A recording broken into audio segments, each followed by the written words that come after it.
Our next speaker is Olena Czabala, who is also from King's College in Wilkes-Barre. She'll be sharing her work entitled No Way Out, The Ethical Implication... Oh, sorry. You cracked up. No, that's not you. I don't think I'm talking about that. So Olena will be presenting her work entitled Ukraine's Middle Class, The Fight to Be Heard. Yes. Thank you. So first of all, thank you so much for having both of us, well, three of us, I suppose. And what I'd like to do today is to show a perspective that is rarely heard when discussing Ukrainian relations with Russia, and that is the view of the middle and lower class Ukrainians. They are the people that are most affected by today's conflict, yet their voices are not heard. Those Ukrainians are shouting and trying to get the attention of the outside world, but no one seems to be listening. If their voices keep getting ignored, it is very possible that Ukraine will not be the last country that will feel the power-hungry claws of the Russian government. It seems as though no other country realizes this, but Ukraine is the border between Russia and the rest of Europe. The majority of my family and friends are still in Ukraine, living through these turbulent times. And the history between the two countries can clearly show where Ukrainian people have been brought down but never silenced. In the mid-9th century, the Kievan dynasty, known historically as Kievan Rus, was developed.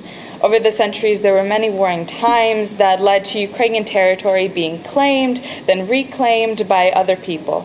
A professor of history at Yale, Timothy Snyder, is quoted from his lecture titled Ukraine, the End of Europe, as saying, "People have been willing to risk their lives and lose their lives for an idea of Ukraine."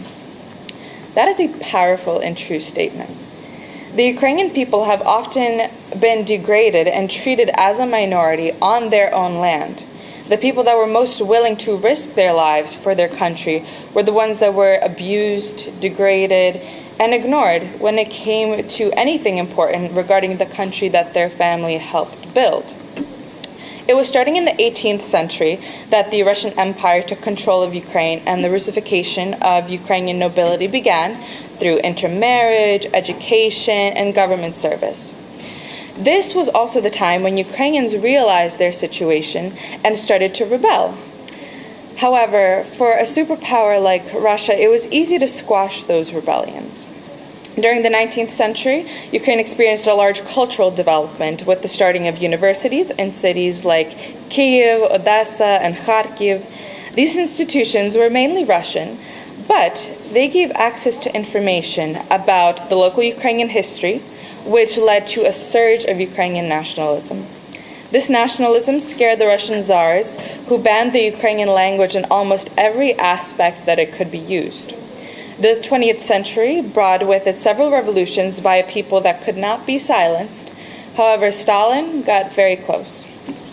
From 1932 to 1933, the Ukrainian people, mainly the lower class, suffered through a great famine genocide called the Holodomor. At the height of the Holodomor, there were approximately 28,000 men, women, and children that were dying of starvation every single day. This event was so horrendous that no one spoke of it for over 50 years out of fear for the consequences. Ukrainian people have the same patriotic ancestors, but the ones that strive for power quickly gave up their nationalism and Ukrainian pride for wealth and power that was provided to them by Russia. Unfortunately, the true Ukrainians never got a chance to gain enough status to influence the government that was being created for them, but without their say. The end of the 20th century finally seemed to bring about actual change. Ukraine got its independence from Russia officially on August 24th, 1991. In an interview with Natalia Chavalla, she remembers the first time she saw the Ukrainian flag was while watching a small TV in her home, in her little town home in the village, with her entire family. And when the people brought out the Ukrainian flag, her grandmother started to cry. Her grandmother's name was Natalia Chavalla, and you will not find any information about her in any history books because she's just one of countless many that were taken out of Ukraine with her family and placed in a Siberian forest or camp to survive in the harsh winters. These people, who were treated so poorly and unethically, were able to come back to Ukraine and restart their lives. Along the way, they never lost their patriotism, bringing with them their religion, their language, showing that no matter where one goes and what troubles you face, your nationality is your identity. While speaking with Yevhen Halas, he remembered two specific occasions where there was a lot of hope amongst the Ukrainian people. In January of 1990, a human chain was formed from the western city of Lviv to the capital city, Kyiv. He said that that chain showed the power and unity behind the Ukrainian people. The second instance was at the voting of the referendum in December of 1991 to determine if the Ukrainian people truly want to be free. He said that the power was in the hands of Eastern Ukrainians, who are much more Russianized. If those citizens voted to leave the Russian power, then Ukraine will truly be its own country. The vote came out to be approximately 90% of Ukrainians voting for the referendum. That was the moment when it truly felt as though Ukraine is united and free. People were sewing flags and going into villages to distribute them, assuring many of the frightened people that their home is officially independent.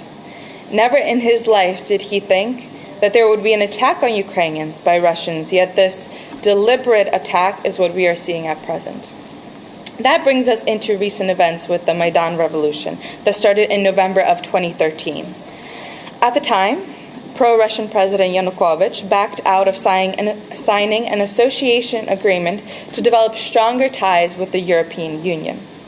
The day after, university students gathered at Maidan Nezalezhnosti and began demonstrations and unrest. They were there for a bit and they would have left eventually, but that night police forces came and were trying to destroy the barricade that was put up by these students. They were fighting with unarmed university students our age, even younger. Speaking with Christina Lichach, she says that there has never been more patriotism shown than when Ukrainian students were standing up to the corrupt Ukrainian politicians who were in the pockets of the Kremlin. Several months passed with the revolution continuing, and those were absolutely horrible days. I remember there was actually a live stream going on, and I was sitting in my living room with my mother, my father, my sister, and two of our friends. And we were just sitting there for hours just watching what was going on. It seemed as though the Ukrainian capital, Kyiv, was on fire. It was insane. If you go back and if you Google it, some of the videos that you will see, it looked like the entire city was on fire. In March of 2014, Crimea was annexed by Russia, claiming that they were protecting their citizens that lived there. In the months and years that followed, there was a direct infiltration of Russian troops and weapons into Ukraine. Many thousands of volunteers went and fought against the aggressing forces, and many hundreds died while doing so. While speaking to Andriy Kravchuk, it was obvious to see the toll war takes on a person. He was a volunteer at Maidan and later went to eastern Ukraine and served as a medic. While speaking with him, it was obvious that he did not want to talk about what he saw, but the few words that he did say made a lasting impression. He said that the boys going to fight were unequipped, underequipped, underprepared, and were dying before they even knew what they got themselves into. The ones that survived became men very quickly. I knew Mr. Kravchuk for a very long time, and he was always a happy-go-lucky man that had a smile on his face every time you saw him. And when he was talking with me about the war, he was still happy and cheerful, but there was a deep-seated sadness about him. He is just one example of the hundreds of volunteers that left their towns and villages to fight, but the only people that seem to care about the fighters and the toll the war is taking on their country are the lower-class Ukrainians whose lives are directly affected. They are fighting not only for their country, but for a better future for their children and grandchildren, so they know who they are, Ukrainians. They do not have the ability to buy opportunities in life like the elites might. And a few weeks ago, there was a new presidential election on March 31st that resulted in not a singular candidate winning the majority, but the man with the highest percentage was Volodymyr Zelensky, followed by the current president, Petro Poroshenko. This election was more unusual than the ones in the past because in this election there was the most amount of candidates. There were actually 39 candidates that were running for president. And in this case, Zelensky has no political background whatsoever. In fact, he's a household name for being a well-known comedian. There is going to be a possible debate between the two frontrunners and a second wave of election on April 21st that will decide the fate of Ukraine for the next few years.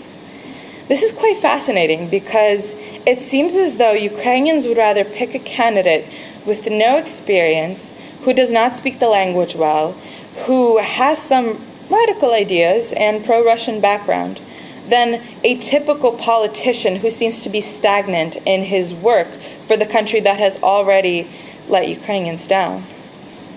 Here's hoping the Ukrainian people will pick what is best for themselves and for their future. I believe that the lower and middle class people, not just in Ukraine but in any country, have a more realistic view of life as it relates to that country. The people are the blood, sweat, and tears that give the country its power, nationality, and identity. Their ideas and opinions should hold more weight because the reality of our world, and especially in Ukraine, holds that the politicians, the elite, the businessmen and celebrities that drive around in their fancy cars and live in mansions make up a very small portion of their country. The gap between the rich and the poor keeps growing. The recent presidential elections was just picking the best of two evils. Trust in politicians is non-existent, and there is a sense of hopelessness amongst the Ukrainian people that no matter how much they try to fix the political system, it seems as though it will never be perfect. All that Ukrainians want is to have a sustainable life with normal wages, good quality food and medicine. They believe that is attainable when they remove themselves from Russia's clutch and enter the European Union. I don't think that many countries realize that Ukraine is the border between Europe and Russia, and it is in the best interest of all European countries to help out its neighbor. Timothy Snyder, a history professor at Yale, made a striking statement which compared the actions of Putin today to the actions of Hitler in Austria in 1938. This is terrifying to hear that the horrors of the past could possibly repeat themselves in the reincarnation of Hitler, who has done so much damage to this world. There are comparisons to be made between Ukraine today and Austria of that time, and the single man trying to take down today's country to, quote, show that all standards of the European system were subject to corruption if a single man took a single risk. This is coming from a historian who has studied European history extensively and has lived in Austria for part of his life. The reason we look at the past is so we do not make the same mistakes in the future. Ukrainian people are crying out for help and warning others, but it seems as though the world has become blind and deaf to the cries of these people. This is hoping that the tragic mistakes made in the past do not repeat themselves, with Ukrainian conflict being the beginning and Ukrainian people's voices being the warning. Thank you.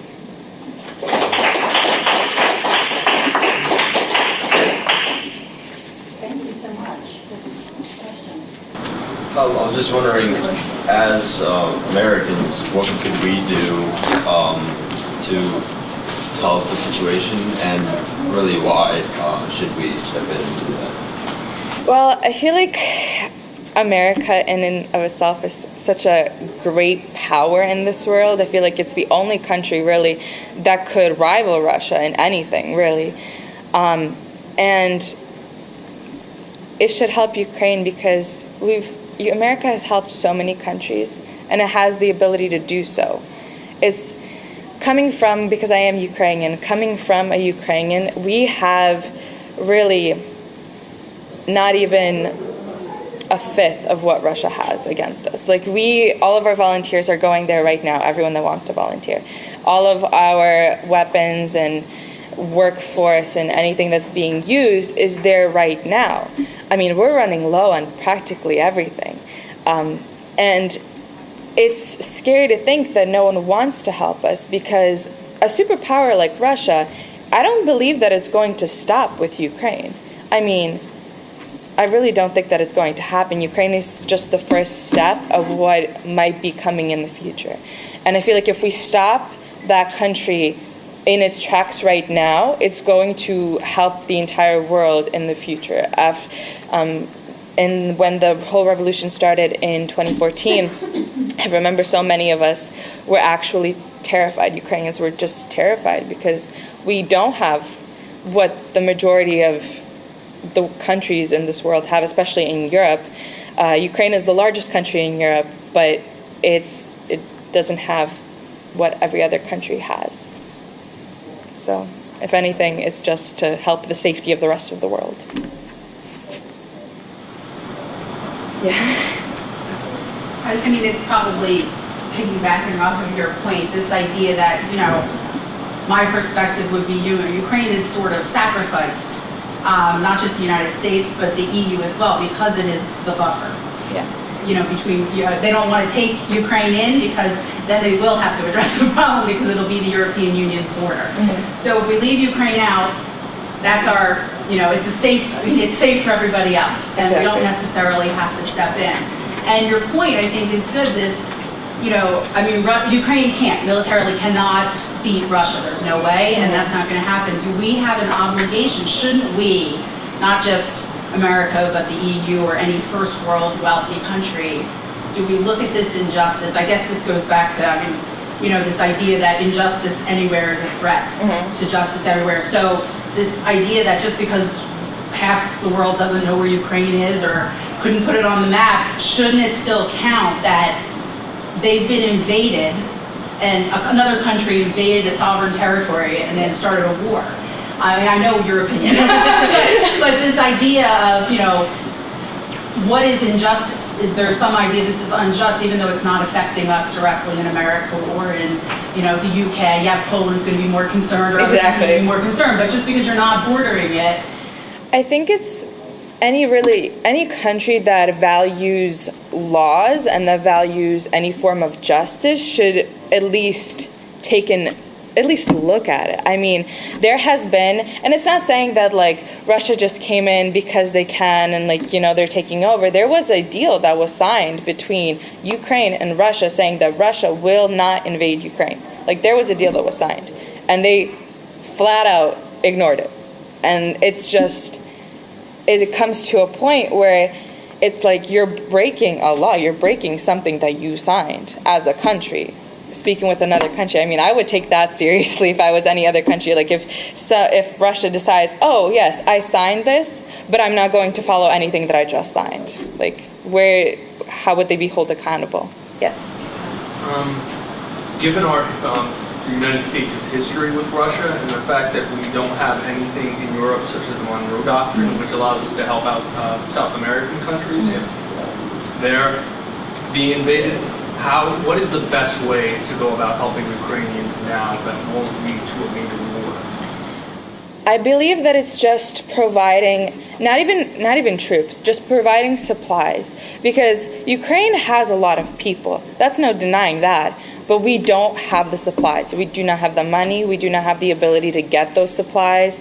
I mean, if you look at it I'm a college student last semester. If you look at last semester, there was, the Kerch Strait, I don't know if anyone was following the news, but Ukrainian naval fleet, we don't really have much of a navy, but the little thing that we did have, it was confiscated by Russia, and a strait in Ukrainian territory was cut off that is pretty much the access of Ukraine to the rest of the world. And it's and Russia came in, or not Russia, I'm sorry, in America came in and they helped us. It wasn't necessarily a deliberate oh yes, we're supplying this, but I remember reading this one moment. I think Russian planes flew over, or not Russian planes, sorry, American planes flew over a Russian boat that was pretty much blocking the strait, and that in and of itself was enough because that was saying that America is behind Ukraine. Like if Russia went any further, there would be some serious action. You don't have to necessarily do anything, but just show that America is on the side of Ukraine. That would already help, because Russia doesn't want to fight against America, because if someone fights against America, it's pretty much like bringing the rest of the world in with it. It's kind of hard to deal with two of these major countries in this world without being affected somehow. So I'm going to officially close and thank you, but please do continue. thank you.